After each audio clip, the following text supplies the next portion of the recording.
Bonjour à tous et bienvenue. Bienvenue donc dans cette présentation concernant donc l'atelier de présentation de l'EDS NSI, numérique, sciences de l'ingénieur. Alors je démarre mon chrono. Alors pour faire cette présentation, je vais vous parler d'un élément très important en informatique, d'un objet informatique qui est très utilisé en Python. Je vais vous parler du dictionnaire, le dictionnaire Python. Et vous allez voir que c'est un objet très très riche, Python, et puis qui a de très nombreuses utilités et qui est très intéressant à utiliser et à étudier aussi. Alors bien évidemment, je vous ai mis ici une photo d'un dictionnaire français-anglais. Ça n'a pas vraiment à voir, mais vous allez voir au niveau des applications, ça peut être très intéressant. Alors, quand on parle d'un dictionnaire, généralement, un dictionnaire français, par exemple, il y a un mot, on cherche un mot, et quand on cherche, ce qu'on trouve, c'est le mot, et ça nous donne une définition du mot. Ça peut être aussi le mot, et puis sa traduction. Lorsqu'on a un dictionnaire de langue, tout simplement, français vers l'anglais, anglais vers français, on peut avoir les deux. Donc, c'est ça qu'on connaît un peu lorsqu'on parle d'un dictionnaire. Alors, quand on est en informatique, et notamment lorsqu'on utilise le langage Python, et c'est ça que vous allez apprendre l'année prochaine en NSI, une des structures de données importantes en Python, c'est le dictionnaire. Et donc voilà à quoi ressemble un dictionnaire, comment cela s'écrit en langage Python. Alors tout d'abord, il y a une variable, on lui donne un nom. Donc par exemple, on peut lui donner n'importe quel nom, on peut lui donner mondico comme nom de variable. On écrit égal, on met une accolade. Dès que vous verrez des accolades, ça veut dire que vous avez affaire à un dictionnaire.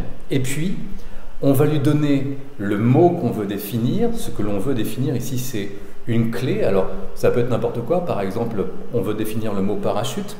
Donc, la clé 1 sera égale à parachute. Puis, après, on met 2 points. Et après, on met ce qui correspond à la définition, c'est-à-dire ce que nous renvoie le dictionnaire. Donc, à une clé 1 correspond une valeur 1.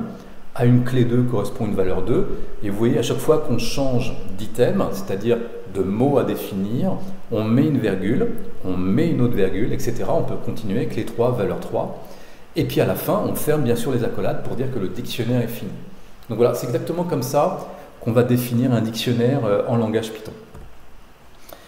Alors, à quoi ça peut servir en termes d'application? Alors justement, là, je vous ai mis un exemple qui est assez marrant, qui est un petit peu plus ludique, qui va permettre de mieux visualiser un petit peu l'utilisation de ces dictionnaires en langage Python. Alors, voilà le nom de mon dictionnaire. Le nom de mon dictionnaire, je l'ai appelé Famille Simpson. Vous noterez qu'on ne met pas d'espace dans les noms de variables. C'est obligatoire, sinon ça voudrait dire qu'il y a 2 variables et on ne peut pas définir 2 variables comme ça avec un espace. Donc on met un underscore, c'est-à-dire un tiret bas.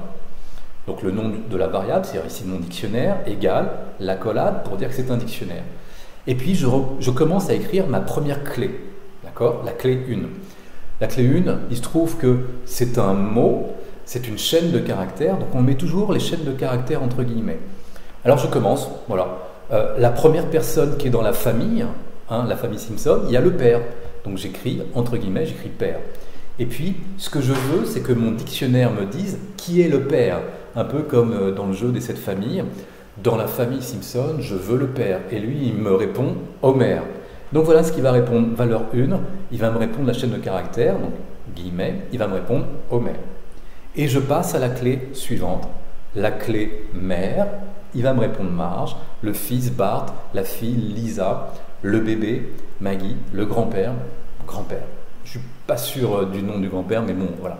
Donc voilà, on pourrait très bien écrire un dictionnaire de la sorte, ça serait un petit peu ludique, et ça nous permettrait justement d'aller interroger ce fameux dictionnaire Famille Simpson pour savoir, mais quel est le nom du père? Et il nous répondrait Homer. Alors justement, pour exemple, je vais grossir un petit peu, je vous ai fait un dictionnaire. Voilà, Famille Simpson égale père, Homer. Alors là, c'est ce qu'on appelle une cellule Python. Vous avez peut-être reconnu un petit peu le format de présentation. C'est un notebook. On est dans un notebook qui est en mode présentation, mais pour autant, on a quand même des cellules Python qu'on peut activer. Donc je vous ai créé ici un dictionnaire qu'on appelle Famille Simpson, pardon. Et justement, je cherche dans la famille Simpson, je demande le père. Alors comment ça s'écrit? C'est pas compliqué. On écrit d'abord le dictionnaire, donc famille Simpson, et puis entre crochets, on va lui mettre la clé qui nous intéresse. Alors moi, la clé qui m'intéresse, c'est la clé père, par exemple. Donc, demander à un dictionnaire en Python quelle est la valeur correspondant à telle clé, ça s'écrit de cette manière-là, le nom du dictionnaire, crochet et la clé. Et là, j'ai plus qu'à activer ma cellule. Donc j'active, je fais entrer, et là il me répond Homer. Alors il me répond Homer avec des apostrophes, d'accord, mais on peut le faire d'une autre manière. Je peux très bien écrire print, ce qui veut dire afficher, entre parenthèses, je remets famille Simpson père, je fais entrer, et là il me dit Homer. Sympa, non? C'est-à-dire que si je ne le savais pas, si j'avais un dictionnaire qui contenait par exemple 10 000 mots, 10 000 clés, je ne peux pas apprendre mes 10 000 clés, je pourrais très bien interroger mon dictionnaire, la clé 8922, d'accord? Alors qui est le fils? Qui est le fils de la famille Simpson? Donc on peut réessayer. Le fils, il s'agit de Bart, voilà, il me dit que c'est Bart. Bon, c'est assez sympa quand même. Est-ce qu'on peut faire mieux? Alors, là j'ai mon dictionnaire, mais qu'est-ce qui se passerait si je lui demandais non pas le père, la mère, le fils, la fille, etc., mais plutôt les enfants? Est-ce que la clé nommée les enfants, est-ce que cette clé-là, elle existe? Alors en fait, cette clé-là, elle n'existe pas parce qu'on ne l'a pas rentrée dans le dictionnaire, mais on pourrait très bien décider de la rentrer. Alors, je vous ai créé ici un autre dictionnaire, alors je l'ai appelé famille Simpson numéro 2. Et regardez bien un peu, donc j'ai repris exactement les mêmes valeurs, sauf que j'ai rajouté une clé, j'ai rajouté la clé les enfants, et bien évidemment, vous regardez le dessin animé, vous savez très bien qu'il y a 3 enfants, donc on ne peut plus se permettre de rentrer qu'une seule valeur. À ce moment-là, il faut rentrer une sorte de liste de valeurs. Alors en Python, les listes, on les met entre crochets. Je reprends, les dictionnaires, c'est des accolades, les listes, c'est des crochets. Donc voilà, je mets la liste des enfants entre crochets. Bien sûr, ce sont des chaînes de caractères, je rajoute l'apostrophe autour des prénoms. Donc crochet, apostrophe, Bart, apostrophe, virgule, je passe à une autre valeur, etc. Donc ça y est, j'ai une entrée ici qui contient les enfants. Donc a priori, je dois pouvoir interroger mon dictionnaire. Donc si je l'interroge, famille Simpson 2, donne-moi la clé des enfants, on va lui mettre un print. Est-ce que oui ou non, il va me donner la réponse? Et oui, il me donne la réponse. Et remarquez, il me la donne, mais il me donne sous forme d'une liste. Bart, Lisa et Maggie. Ouais. Donc ça, c'est l'intérêt principal, l'attrait principal de cet objet d'informatique qu'est le dictionnaire. On peut rentrer autant de clés qu'on veut et on peut interroger. Ce qui est super en réalité, on verra ça en détail quand on sera en NSI, c'est que l'ordinateur n'a pas besoin d'aller les chercher un par un.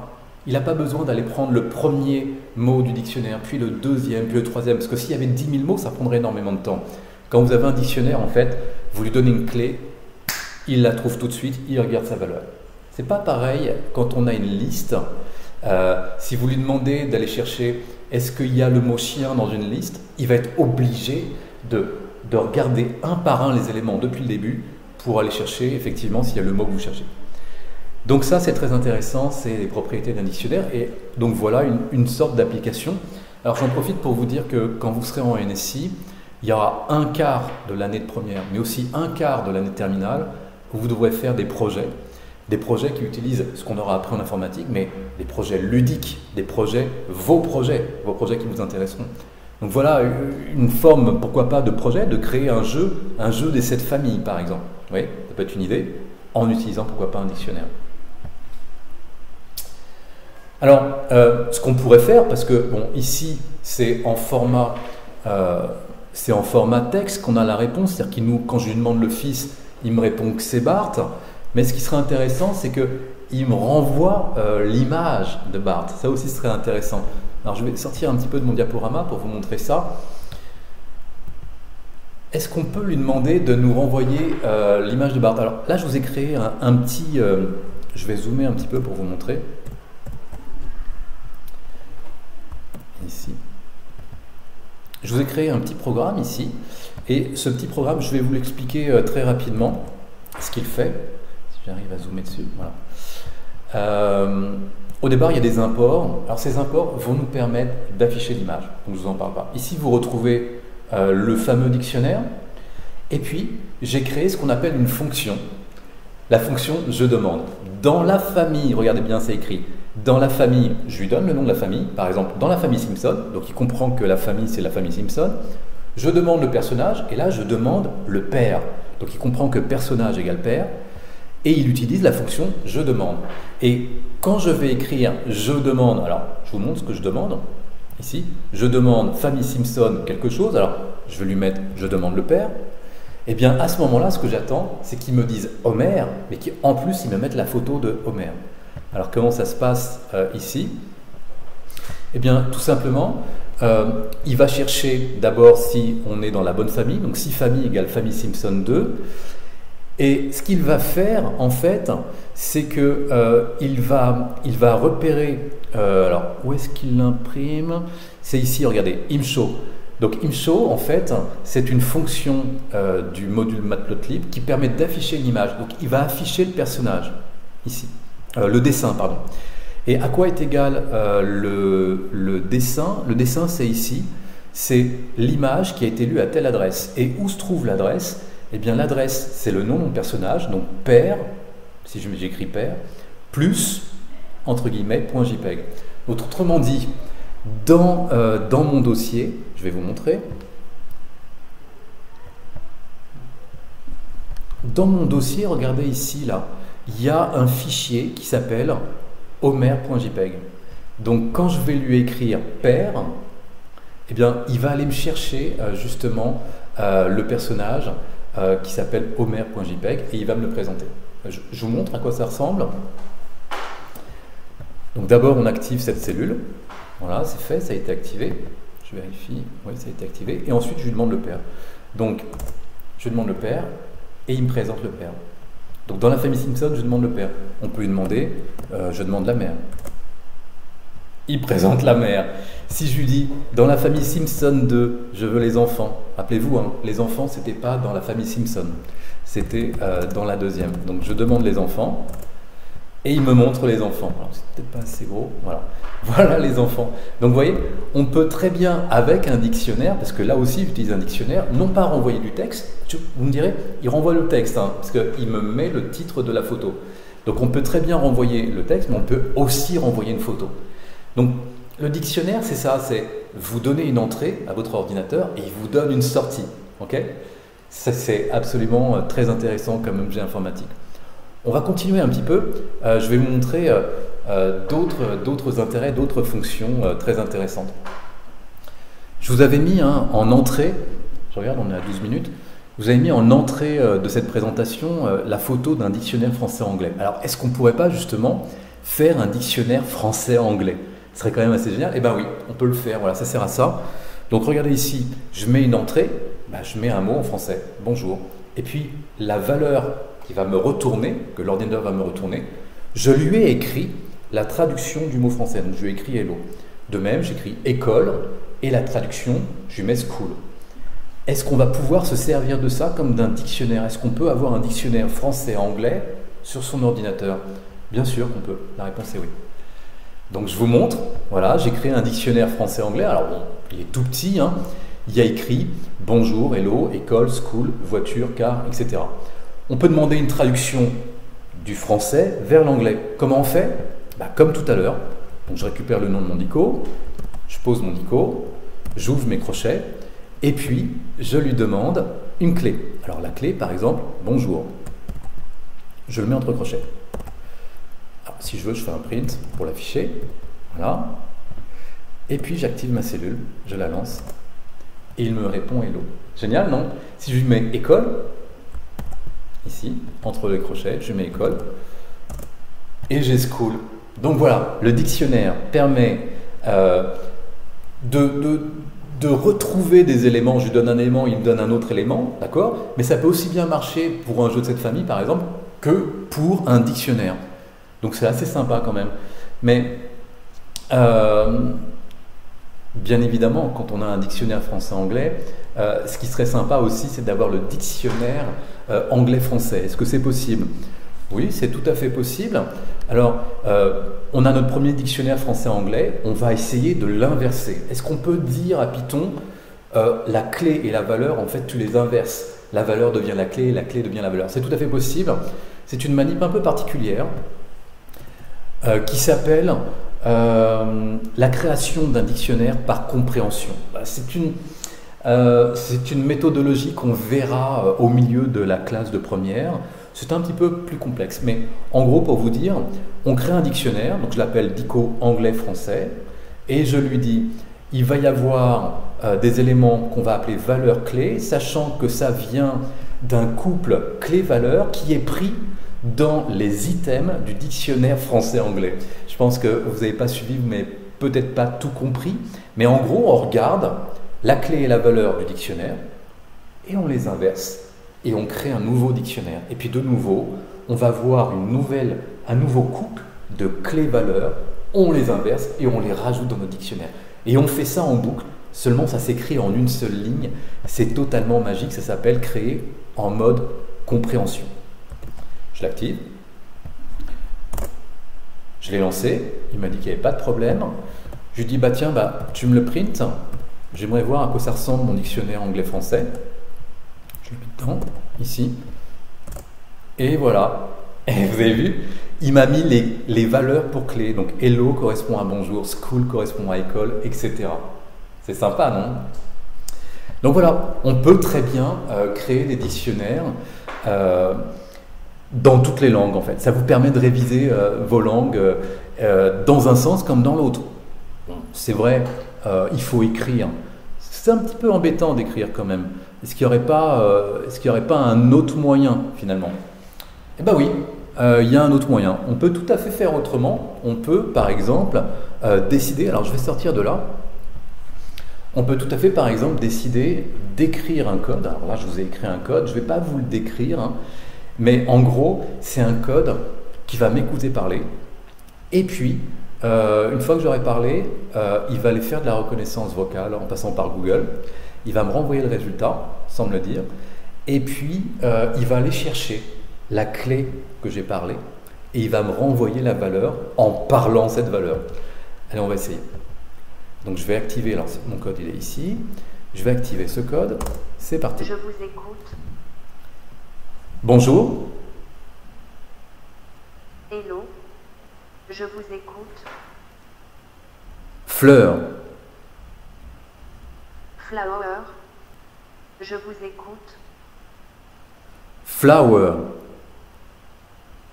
Fleur. Je Génial. vous écoute. Hello. Je vous écoute. Hello. Je vous écoute. Fleur. Flower. Je vous écoute. Chien. Dog.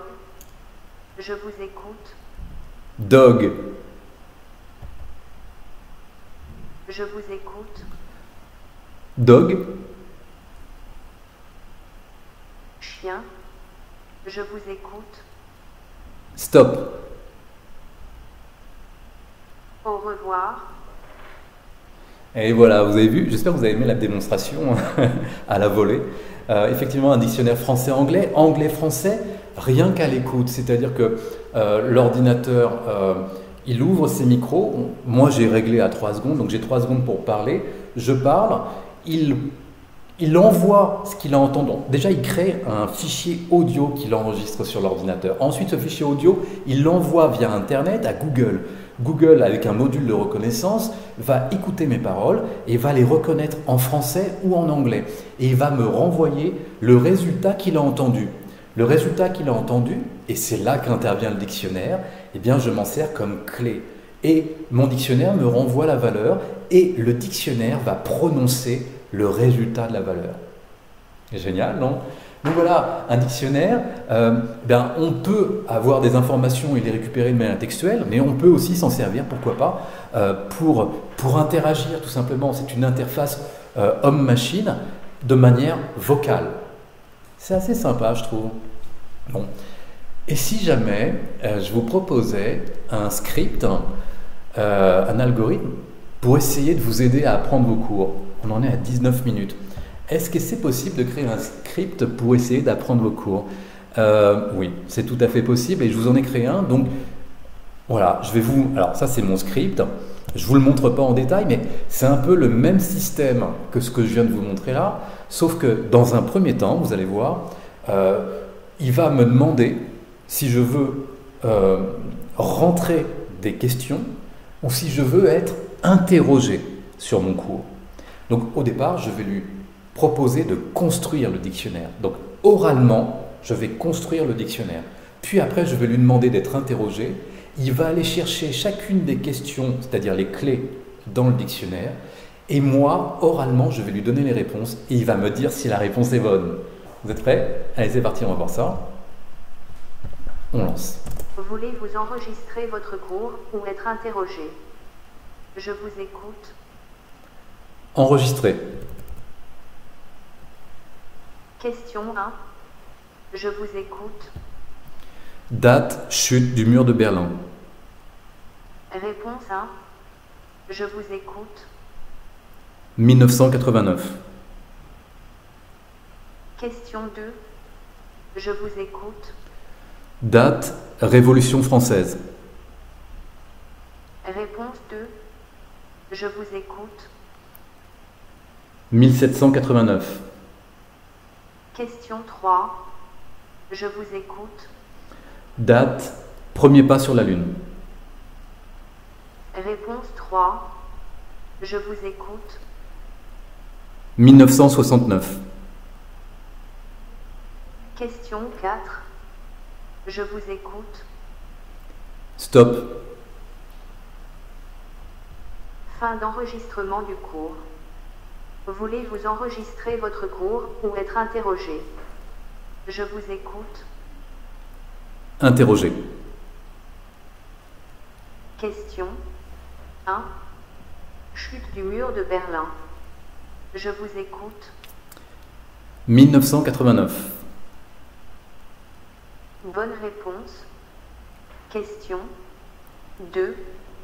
Révolution française. Je vous écoute. 1789. Bonne réponse. Question On va 3. faire quelque chose de faux. Hein. Premier pas sur la Lune. Je vous écoute. 1228. Mauvaise réponse. Voulez-vous enregistrer votre cours ou être interrogé? Je vous écoute. Stop. Au revoir. Voilà, j'espère que ça vous aura plu. Donc, encore une fois, on est toujours dans l'utilisation d'un dictionnaire, cette fois-ci de manière orale et non plus de manière écrite. On a donc dans un premier temps construit le dictionnaire et dans un deuxième temps, on a utilisé le dictionnaire pour nous poser des questions sur notre cours. Il enregistre nos réponses, il évalue si la réponse est bonne ou pas. Alors, on aurait pu rajouter un compteur qui compte les bonnes réponses et qui vous donne une note. Je ne l'ai pas fait, mais bon, c'était tout à fait possible. Donc vous voyez, c'est quand même très utile et très intéressant un dictionnaire. Alors qu'est-ce qu'on pourrait faire de mieux? Bien, on peut toujours faire mieux en informatique, c'est ça qui est bien, mais bon, là on est exclusivement sur le dictionnaire. Alors je vais vous montrer une application que j'ai créée quand même. Alors c'est une application qui, bon, à la fin de la première NSI, vous ne pourrez peut-être pas faire autant, ni même à la fin de la terminale, mais on ne sait jamais. En tout cas, on va apprendre beaucoup de choses. C'est un algorithme qui fait 2500 lignes tout de même. Alors je vais le lancer et vous allez voir ce que c'est. En fait, c'est une interface qui permet de communiquer avec moi-même et puis on peut discuter avec lui. Et il utilise exactement ce que je viens de vous montrer, c'est-à-dire les dictionnaires et puis aussi la reconnaissance vocale. Alors je vous le lance et puis on se retrouve après. Donc voilà. Vous voyez, c'est une interface graphique. Alors peut-être que ma tête est ici et que c'est pas très intéressant que ma tête soit ici. Je vais peut-être vous mettre ma tête ailleurs, en bas. Alors je sais pas si ça marche, on verra. Peut-être que ma tête maintenant elle est repassée ici. Alors cette interface graphique ici, elle est assez intéressante. Elle permet de faire plusieurs choses. Elle permet entre autres de faire de la reconnaissance faciale. Alors je ne pourrais pas le faire ici en même temps la reconnaissance faciale parce que bien évidemment ça passe par une caméra et ma caméra est en train de me filmer là en ce moment. Donc je ne pourrais pas vous le faire, c'est dommage. C'est pas grave. Par contre, de la même manière que je vous ai montré un petit peu tout à l'heure, eh bien, je vais vous montrer qu'on peut communiquer avec cet ordinateur. Alors, je passe en mode vocal et puis je fais une interaction. Alors déjà, je vais peut-être vous montrer le dictionnaire qui existe déjà. Donc voilà, l'interface me montre le dictionnaire qui est enregistré. Donc il y a différents mots, par exemple agenda. Agenda, elle va me répondre, j'ouvre votre agenda. Et bien évidemment, j'ai programmé cette interface pour qu'elle ouvre vraiment mon agenda. Donc quand je parle à mon ordinateur, je lui dis agenda, eh bien sur Google, il va m'ouvrir mon agenda. Donc ça, c'est assez intéressant. Il y a aussi, j'avais enregistré une fois mail et il ouvre ma boîte mail, par exemple. Mais après, on peut, bien évidemment, on peut lui parler. Donc ici, j'ai construit un mode apprentissage. Et en mode apprentissage, c'est exactement la même chose qu'on vient de voir pour ce qui est de la construction des questions de cours. C'est-à-dire que je vais parler à mon ordinateur et puis je vais lui donner une réponse. Et puis je vais continuer de lui parler, lui donner une réponse, lui parler, lui donner une réponse. Et au final, lui, il va construire petit à petit un dictionnaire de paroles et de réponses. Et une fois que le dictionnaire de paroles et de réponses est suffisamment étoffé et grand, eh bien à ce moment-là, on peut tout simplement passer en mode interaction et parler avec le dictionnaire. Donc bon, il n'y a pas grand-chose ici, il y a bonjour, bonjour tout le monde, coucou, hello, je vais très bien, merci, nous ne sommes pas seuls, salut, tu vas bien. Donc vous voyez, c'est pas excessivement riche. Ce que vous devez savoir, c'est que j'ai rajouté ici sur une couche, une difficulté en plus, complexité. C'est-à-dire que des fois, il a la possibilité de dire plusieurs choses, d'accord? Et donc à ce moment-là, par exemple ici, regardez, quand on lui dit bonjour, il peut dire soit salut, soit hello, soit coucou. Et il y a un module de hasard qui fait que l'ordinateur, au hasard, va choisir quelle valeur du dictionnaire il va sortir. Et ça, c'est toute la subtilité d'une interface d'intelligence artificielle, c'est-à-dire, c'est pas de l'intelligence artificielle, c'est du dictionnaire, hein, mais ça va permettre de rajouter un peu plus de spontanéité justement dans cette interface avec la machine. Donc ça, c'était le dictionnaire. Alors, on va essayer une petite interaction. Alors, il va me dire, alors, comme j'ai pas fait de reconnaissance faciale, il sait pas qui je suis, il va commencer par dire bonjour inconnu. Allez, je vous montre. On est bientôt arrivé à 30 minutes, on va arrêter bientôt. Bonjour inconnu. Ah zut, je suis en mode écrit. Alors, je vais couper parce qu'en mode écrit, ça ne m'intéresse pas de le faire en mode écrit. Je réinitialise, voilà. Je repasse en mode vocal. Parce que bon, j'avais fait les deux, hein, donc c'est mieux de le faire à l'oral. C'est reparti. Bonjour inconnu. Hello. Bonjour. Tu vas bien? Je vais très bien, merci. Nous ne sommes pas seuls. Bonjour tout le monde. Agenda. J'ouvre votre agenda. Et voilà, il ouvre mon agenda. Voilà, c'est quand même assez sympa. Je ne sais pas quoi répondre. Oui. Souhaitez-vous passer en mode apprentissage? Non. Oui ou non, je vous écoute. Non. Oui, j'étais en train de vous parler de mon agenda et lui, il était encore en train d'écouter. Hein. Donc, il finit par dire, parce que comme je lui parle, il ne comprend pas tout ce que je dis, parce qu'il n'y a que les mots qui sont dans le dictionnaire. Donc, il dit, je ne sais pas quoi répondre, souhaitez-vous passer en mode apprentissage? Parce que si, à la réponse, souhaitez-vous passer en mode apprentissage, j'avais dit oui, à ce moment-là, il serait mis automatiquement en mode apprentissage, c'est-à-dire pour compléter avec ce que je venais de dire, le dictionnaire. Voilà. Donc, vous voyez, j'espère que ça vous aura plu. Le dictionnaire en informatique, mais précisément en Python, et je vous rappelle que Python, c'est quand même le langage privilégié de la NSI, en première et en terminale. Cet objet Python, le dictionnaire, c'est vraiment un objet très très très très riche, qui peut conduire à énormément d'applications, et je pense vous avoir montré quelques-unes, et j'espère que ça vous aura plu, et que ça vous aura donné envie, pourquoi pas, eh bien, de venir en NSI au lycée Liberger. Voilà, on est en 2022, la NSI ouvre et je vous souhaite à tous donc la bienvenue. Je vous dis à bientôt. Ciao!